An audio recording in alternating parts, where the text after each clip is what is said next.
Magandang araw, Ma'am Vergara. Ako po si Hope Erzabi Kagapi, ang inyong magkata mula sa Baitang 2, Pangkat Akatek.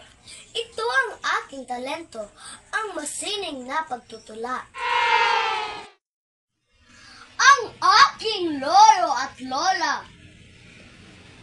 Ako ay isang simpleng bata, mapalad na nabigyan ng mga biyaya.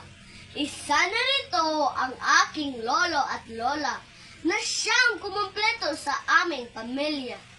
Sila ang aking pangalawang magulang sa pagmamahal. Hindi sila nagkulang. Kanilang paalala kahit may kalumaan, aking sinusunod para sa kaligtasan. Matanda man sila sa ating paningin, ngunit di nakakalimot pagdating sa mga bilin. Ganoon kalinis ang kanilang hangarin. Mapabuti lamang lahat ng mga supling, kaya't abot langit ang aking pasasalamat. Kay lolo at lola, buhay ko'y naging sapat.